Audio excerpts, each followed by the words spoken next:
Selamat datang di Story Kauri. Ini adalah channel kedua artikel YouTube. Jangan lupa subscribe ya guys, dan tekan notifikasinya. Kisah pemuda kaya, anak bos besar, pemilik 73 perusahaan, yang menjadi cleaning service. Episode 748. Tak beberapa lama kemudian, Fadli, seorang laki-laki teman kuliah yang dimaksud itu, datang. Para cewek-cewek yang tadi menghina Kenshin menyambutnya. Wah, akhirnya lu tiba juga Fadli. Ini kamu lihat kondisi Rena. Belum baikan juga sampai sekarang. Barangkali kedatanganmu ke sini akan membuat Rena nanti sadar sepenuhnya. Fadli teman kuliahnya Rena. Dulu memang ada kedekatan dengannya. Dan Fadli menjawabnya, "Oke Nadine, gua kesini memang berharap begitu. Semoga Rena sembuh saat dia melihatku." Kenshin pun melihatnya. Ada seorang pria yang datang menjenguk Rena.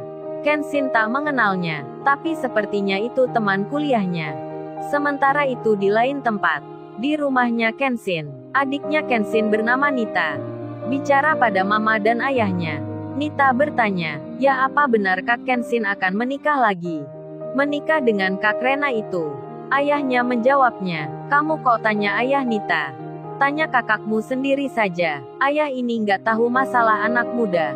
Lagian ayah tak pernah mengalami begitu. Ayah hanya punya mamamu saja. Entah kakakmu itu meniru siapa. Kok banyak sekali wanita yang suka." Mamanya Kenshin juga bicara. "Iya Nita, mama sebenarnya juga bingung rasanya. Kok bisa-bisa kakakmu itu disukai banyak wanita begitu? Cantik-cantik semua pula. Padahal kakakmu sudah menikah. Ayahmu saja tak pernah begitu." Nita menjawabnya, "Kakak sih sudah tahu punya Kak Kaori. Masih aja menggoda wanita yang lainnya." Nita malah nyalahin kakaknya. Sedang Kenshin masih membersihkan kamar yang ditempati Rena. Patmo yang di dekatnya lalu bicara, "Oh ya Himu, kalau di tempat VIP kelas 1 seperti ini, jadwal kerjaku kurang lebih harus 2 jam lamanya. Sebab harus membersihkan semuanya. Dan juga menunggu sampai benar-benar bersih. Lu nanti juga begini Himu." Kenshin yang anaknya orang kaya, yang punya banyak perusahaan. Dirinya pun sekarang sudah menggantikan ayahnya. Kenshin yang master, yang disebut Tuan Muda, masih tak menjelaskan akan tujuannya. Tak menjelaskan siapa dirinya. Kenshin masih menunggu waktu yang tepat untuk menyapa Rena yang di sini. Terlebih cleaning service, pekerjaan yang disukainya. Kenshin melakukan itu dengan senangnya. Lalu dokter jaga pun tiba di situ. Dokter pun memeriksa Rena. Di sela itu temannya Rena bicara, "Oh ya Bu dokter, ini teman kuliahnya Rena dulu.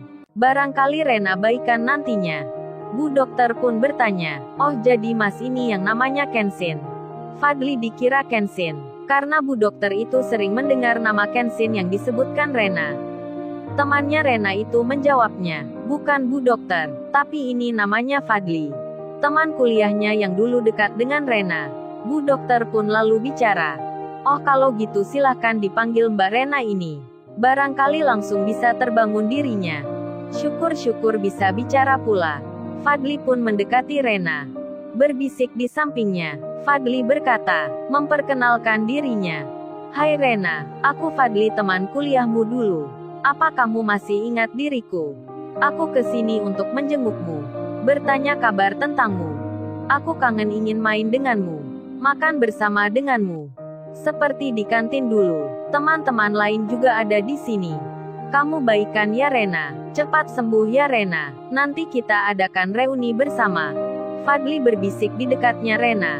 Di saat itu kerabatnya Rena sudah kembali masuk di kamar itu. Mereka pun melihatnya. Rena keponakannya sedang dihibur teman-temannya. Sementara itu Niken dalam perjalanan ke situ untuk melihat Rena setiap hari, menjenguk sahabatnya yang sedang sakit, sekalian berjumpa dengan teman-teman kuliahnya pula. Begitu pula mama dan papanya Rena, yang juga sama kembali ke rumah sakit lagi. Lalu si Rena yang disapa dan dipanggil namanya oleh Fadli.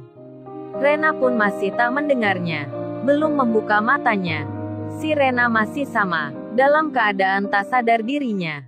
Di tengah hal itu, Ibu Erni manajer rumah sakit ini, yang menyuruh Kenshin untuk membagikan kotak nasi makanan tadi, datang masuk ke kamar rawatnya Rena, untuk melihat pasien serta akan membicarakan sesuatu hal yang penting. Ibu Ernie yang sudah di dalam, dilihat teman-temannya Rena. Kemudian kerabatnya Rena pun menghampiri, yang tak lain tante dan omnya itu.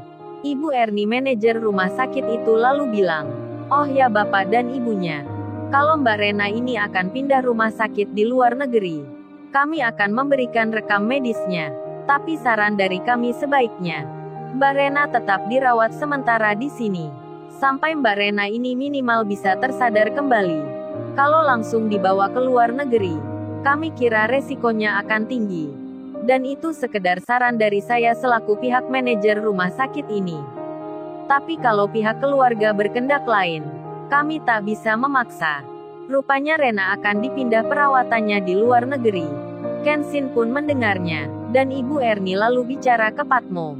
"Oh ya Patmo, tolong ambilkan alat-alat biasanya di kantor utama, dan bawa ke sini segera. Kalau bisa sama mas yang baru kerja ini." "Siapa namanya masnya ini?" Kenshin ditanya Ibu Ernie. Kenshin menjawabnya, "Oh nama saya Himubu. Himura maksudnya." Kemudian Patmo pun berjalan keluar. Kenshin pun juga sama. Di saat itu Kenshin tak sadar, HP lamanya tertinggal di atas meja, tertutup kain lap kerja. Setelah Kenshin dan Patmo keluar dari kamar itu, tak lama kemudian, Mama dan papanya Rena tiba, termasuk pula Niken yang juga datang. Niken pun disambut teman-teman kuliahnya. Mereka saling bicara, saling bercerita, sambil melihat kondisi Rena. Sedang Mama dan papanya Rena lagi membahas tentang perpindahan perawatan Rena yang baru dikatakan. Di saat masing-masing orang sibuk saling bicara, tiba-tiba HP Kenshin yang tertinggal itu berdering. Tit-tit-tit, tit-tit-tit-tit, tit-tit-tit, tit-tit-tit-tit. Suaranya lebih keras dari sebelumnya, karena terpantul oleh kotak roti kosong di meja itu. Jadinya, semua kaget mendengarnya, mendengar suara HP yang berdering itu. Teman-temannya Rena yang tadi mendengarnya, jadi tahu HP itu milik siapa. Mereka pun marah lagi di hatinya. Tapi Niken langsung berdiri, melihat ke arah sumber suaranya. Niken kaget-kaget sekali. Suara HP itu tak asing baginya, seperti dikenalnya. Kemudian teman-temannya Rena, papa dan mamanya, serta om dan tantenya, tiba-tiba terkejut semua, melihat Rena membuka matanya. Rena melihat di sekitarnya. Rena jadi terbangun, mendengar suara HP itu yang belum berhenti, berbunyi untuk ketiga kalinya. Tit-tit-tit, tit-tit-tit-tit, tit-tit-tit, tit-tit-tit-tit. Teman-temannya Rena lalu bilang, "Lihat ini semuanya." Rena sampai terganggu dirinya, mendengar suara HP yang menjijikan itu. Mereka sampai lupa kondisinya. Rena tiba-tiba tersadar. Niken lalu menghampiri Rena. Niken berkata, "Syukurlah Rena, aku senang melihatmu. Senang sekali aku melihatmu begini." Mama dan papanya Rena pun sama, mendekati putrinya. Begitu pula Ibu Ernie manajer rumah sakit ini melihatnya. Lalu secara mengejutkan Rena bisa bicara, meski dengan suara yang pelan. Rena berkata, "Nick, Ken, HP. Siapa itu?" Niken menjawabnya, "Aku belum tahu Rena, milik siapa itu." Teman-temannya Rena malah yang mengatakan, "Oh itu Rena, HP itu milik cleaning service." Cleaning service yang menjengkelkan. Namanya Himu. Orangnya sedang keluar, HP-nya tertinggal rupanya. Sebentar lagi juga ke sini. Kenapa Rena kamu terganggu ya mendengarnya?